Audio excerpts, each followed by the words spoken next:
The morning air in New York was bitterly cold, the kind of cold that crept into your bones, making even the simplest actions feel heavier. The Golden Spoon, a high-end restaurant nestled in the heart of the city, gleamed under the soft glow of its golden chandeliers. Inside, the scent of fresh coffee and expensive cologne lingered, mingling with the quiet murmur of conversations.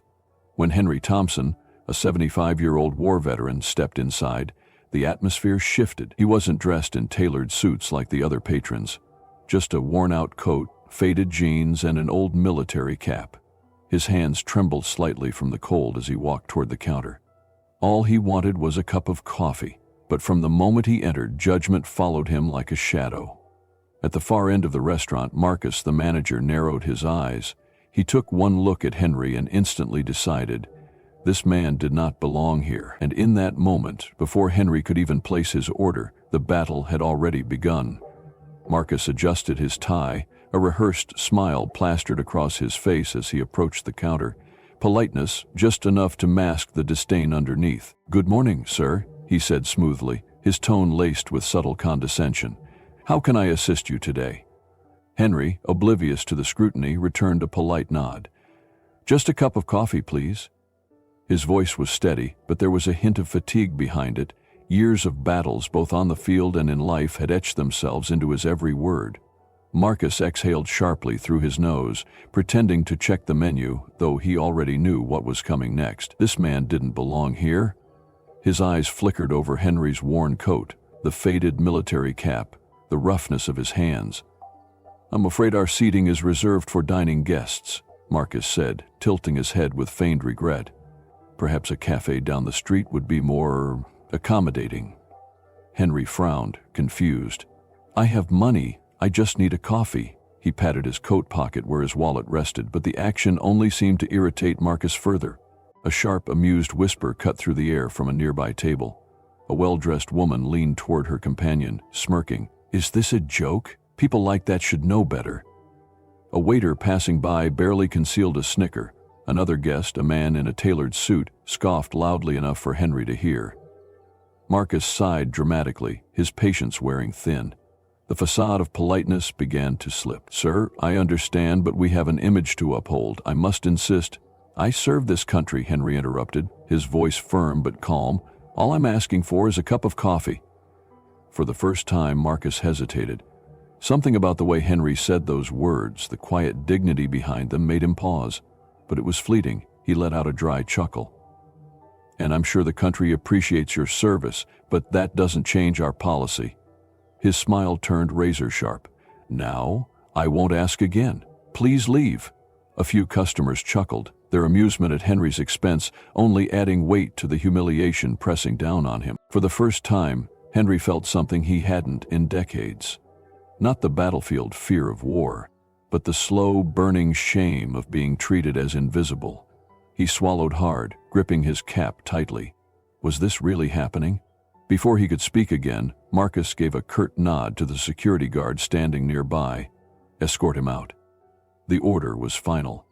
The war veteran, who had once faced gunfire and enemy lines, now faced something far crueler, a room full of people who saw him as nothing. And just as the guard stepped forward, a voice cut through the tension, a voice that would change everything. The tension in the room thickened like a storm cloud, pressing down on everyone present. Henry stood his ground, his grip tightening on the brim of his cap. The security guard, a tall man with a broad frame, stepped forward. "Sir, we need you to leave, now." Henry hesitated for only a second before taking a deep breath. He wasn't a man who picked fights. He had seen real wars, real battles. This was just another fight he had already lost. He turned to go, but as soon as he took a step back, Marcus scoffed, shaking his head with an amused smirk. "Pathetic," he muttered under his breath, loud enough for those nearby to hear. A few customers chuckled, some whispering among themselves.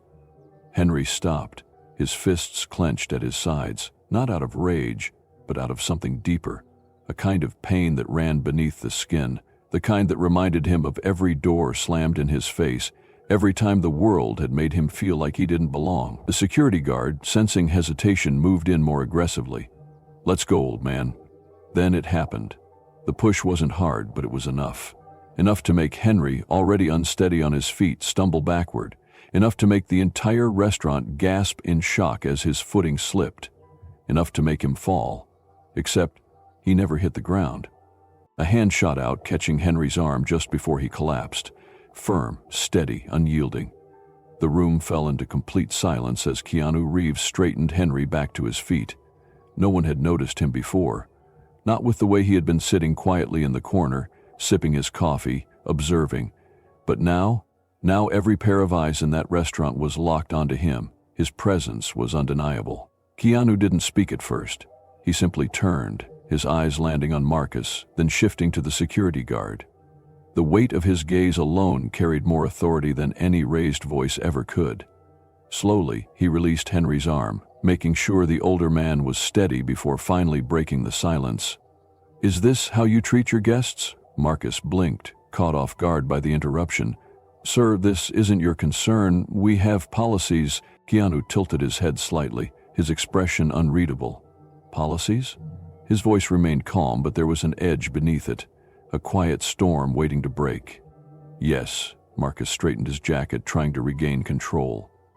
"This establishment has standards, and frankly, this man does not meet them." A mistake. Keanu took a single step forward.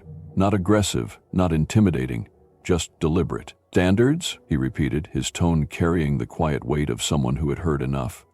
Marcus folded his arms, his confidence returning. "Yes, we cater to a particular clientele. People who—" Keanu cut him off. "People who judge others by their wallets?" he asked, voice smooth as glass. Marcus hesitated. Keanu's eyes never left his. Keanu continued, motioning toward Henry. "Because I do."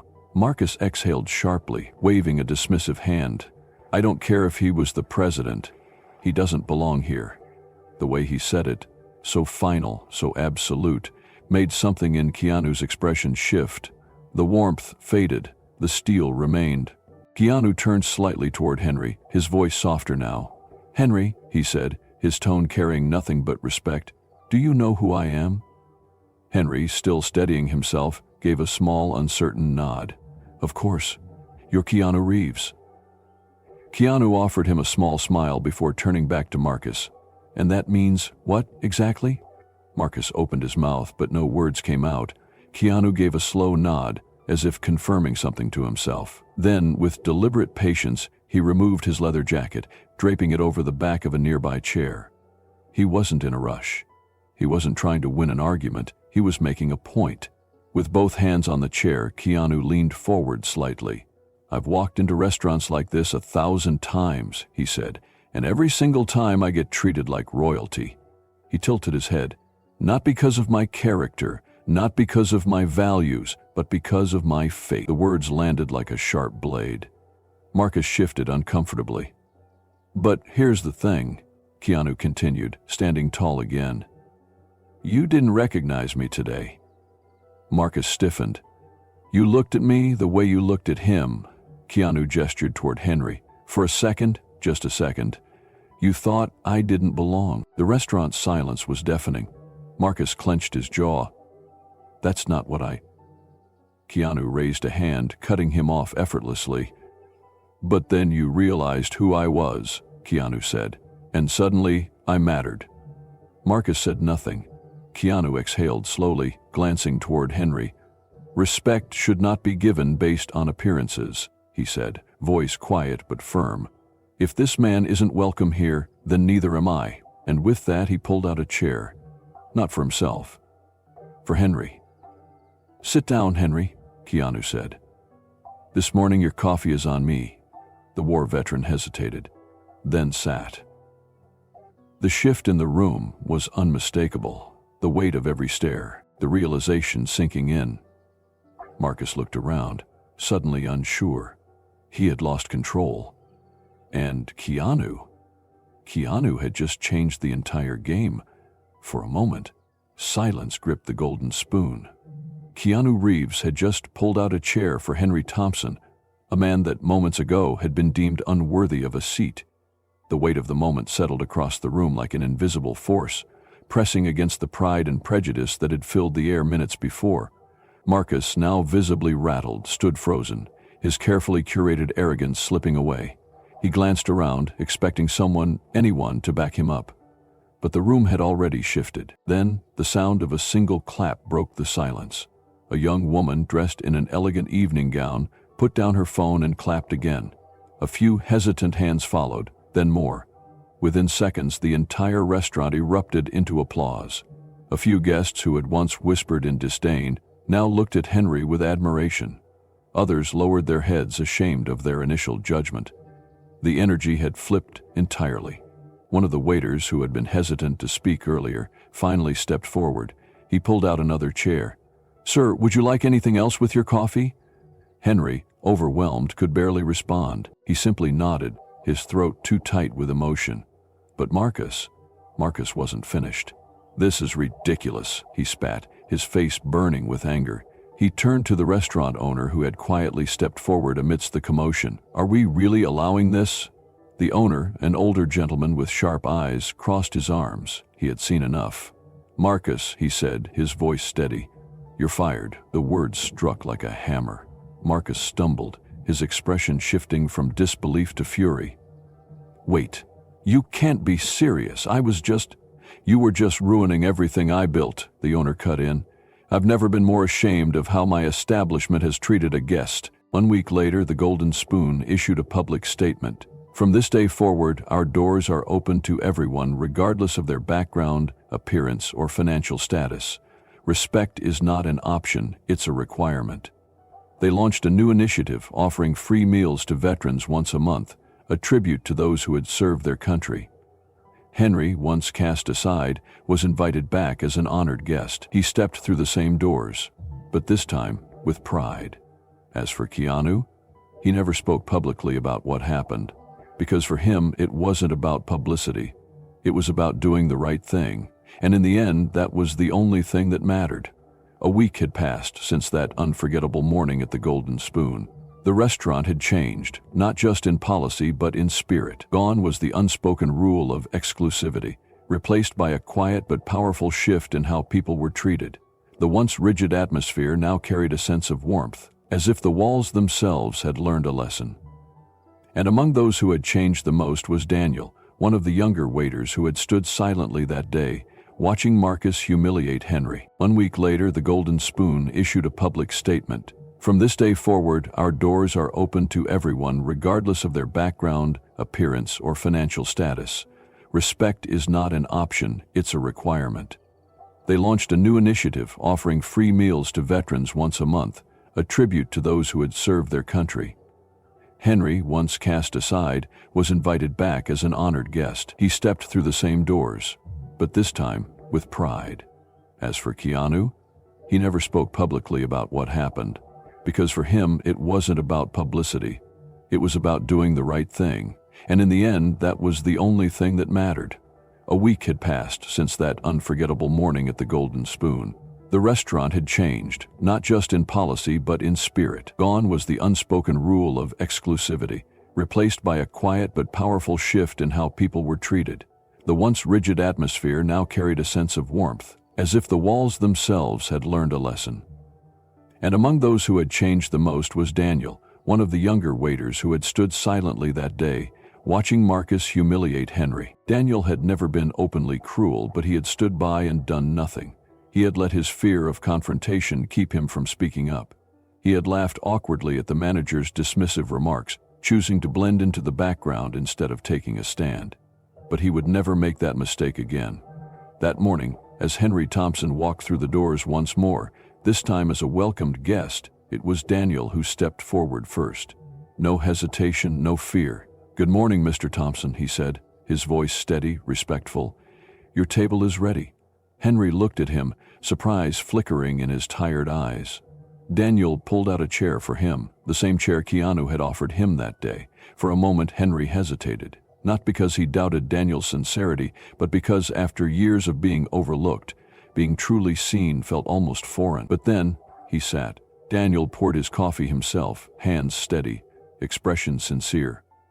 "I'm sorry," he said quietly, "for before." Henry studied him for a long moment, not with judgment, not with resentment, but with something else, understanding. because he had seen this before.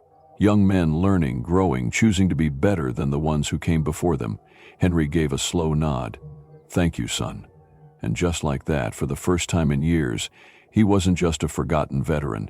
He was a man, sitting down to enjoy his coffee, treated with the dignity he deserved. Beyond the golden spoon outside of the restaurant, the world had kept moving, but the video of what happened that day continued to spread. Not just because of Keanu Reeves, not just because Marcus was fired, but because people saw a reflection of themselves in that story. Some saw the way they had dismissed others without a second thought. Some saw the times they had been Henry overlooked, pushed aside, made to feel like less. And some, like Daniel, saw the chance to be better. Because in the end, change doesn't always happen in grand gestures or viral moments. Sometimes it happens in the quiet shift of a single heart, in the way one person chooses kindness when no one is watching. And that, more than anything, was what truly mattered.